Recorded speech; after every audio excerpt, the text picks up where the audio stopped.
یعنی سب سے بڑا ولی نبی ہوتا ہے، اس کے بعد صدیق ولی ہوتا ہے، تیسرے نمبر پہ شہید ولی ہوتا ہے،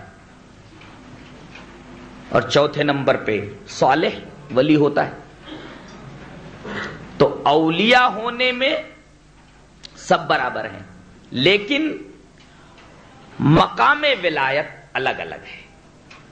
بڑا مقام ولایت انبیاء کو حاصل ہے، اس کے بعد کا جو درجہ ہے نیچے کا وہ صدیقین کا ہے، اس کے بعد تیسرا مقام ولایت شہداء کا ہے، چوتھا مقام ولایت صالحین کا ہے۔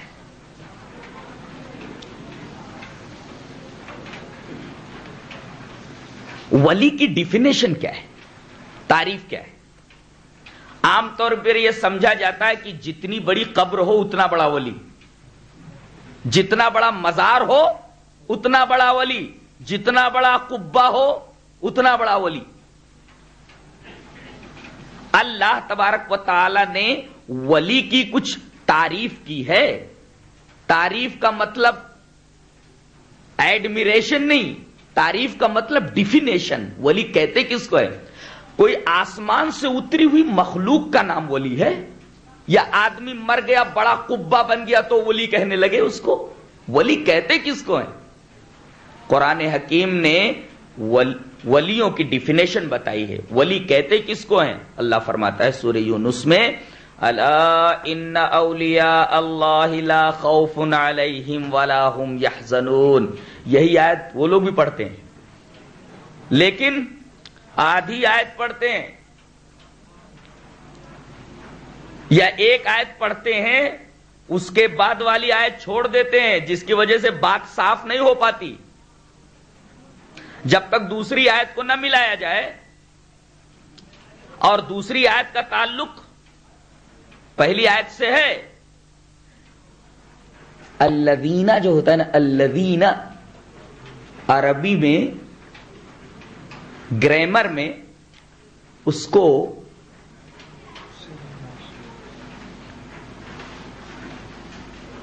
صلہ بولتے ہیں، صلہ موصول۔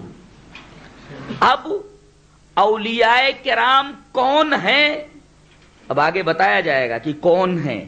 جیسے میں کہہ دوں کہ I have seen the boy who جو، اب جو کے بعد آپ کو بولنا ہی ہے، اس لیے کہ کون سا لڑکا، جو پر بات ختم نہیں ہوئی، آگے بولیے۔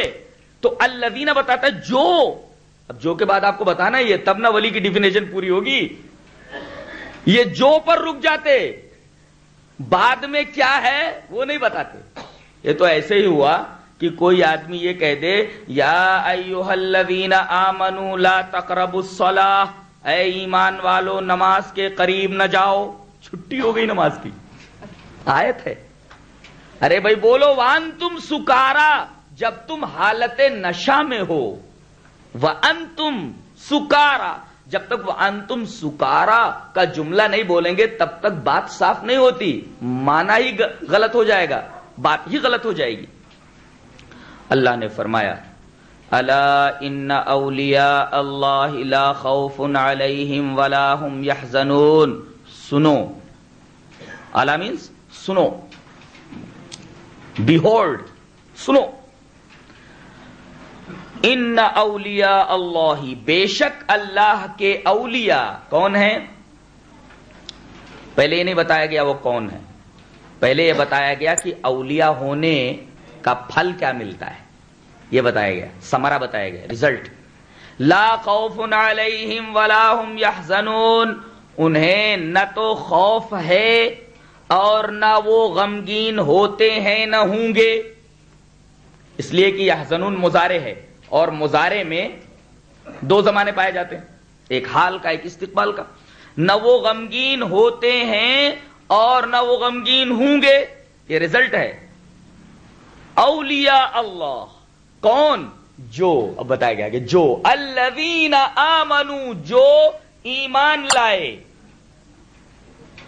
توحید پرست ہوئے، توحید کو قبول کیا انہوں نے، وَكَانُوا يَتَّقُونَ، اور انہوں نے تقوی کے ساتھ اپنی زندگی بسر کی. یہ ولی کی تعریف ہے. ولی کی تعریف کیا ہے؟ جو ایمان لانے کے بعد تقوی کی زندگی گزارے وہی آدمی ولی ہے. عام طور پر یہ سمجھا جاتا ہے کہ اولیاء کرام آسمان سے اتری ہوئی کوئی عجیب و غریب مخلوق ہیں، ان کو اولیاء کرام کہا جاتا ہے. قرآن حکیم نے ولی کی ڈیفینیشن بتا دی ہے، جو ایمان والا ہو، جس کی زندگی میں توحید کامل ہو اور ساتھ ساتھ تقوی کی زندگی بسر کرتا ہو، وہی آدمی ولی ہے. اب جس آدمی کی توحید جتنی ہی زیادہ مضبوط ہوگی اور جس آدمی کا تقوی جتنا زیادہ بلند ہوگا وہ اتنا بڑا ولی ہے. اس کی توحید اگر بہت زیادہ مضبوط ہے، کامل درجے کی، اور کامل درجے کا تقوی ہے تو ولی کامل ہے. جیسے جیسے توحید کے اندر اور تقوی کے اندر کمی آتی جائے گی، ویسے ویسے ولایت کا درجہ گھٹتا جائے گا.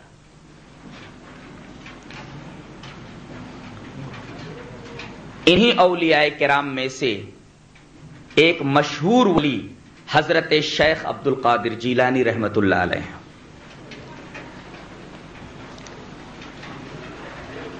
ان کا نام عبد القادر ہے، کنیت ابو محمد ہے، لقب محی الدین ہے. نام سمجھ میں آیا؟ نام عبد القادر ہے، کنیت ابو محمد ہے، لقب محی الدین ہے. باپ کا نام موسیٰ ہے اور ماں کا نام امت الجبار فاطمہ ہے. اور یہ بغداد کے ایک قصبہ جیلان میں پیدا ہوئے، اسی کی طرف نسبت کرتے ہوئے آپ کو جیلانی کہا جاتا ہے. آپ کی ولادت مبارکہ 470 ہجری میں ہوئی اور آپ کی وفات 561 ہجری میں ہوئی. اس طرح آپ کی کل عمر 91 سال ہوئی. گویا آپ نے 91 سال کی عمر پائی. جب آپ 18 سال کے ہوئے تو بغداد میں آئے اور وہاں انہوں نے علوم دینیہ کی تکمیل کی. بڑے بڑے اساتذہ فن سے انہوں نے احادیث کا درس لیا، قرآن حکیم کی تفسیر کا درس لیا، فقہ میں کمال حاصل کیا، دیگر علوم عقلیہ اور نقلیہ میں مہارت تامہ حاصل کی، اور توحید اور تقوی میں اتنا آگے نکل گئے کہ اللہ تبارک و تعالی نے آپ کو ولایت کاملہ بخشی. آپ بڑے ہی پکے موحد تھے. آپ نے اپنی زندگی میں 5 کتابیں لکھی ہیں. آدمی جو ہے اپنی تحریر سے پہچانا جاتا ہے. آدمی کی فکر پہچاننی ہو تو اس کی تحریر کا مطالعہ کیجئے.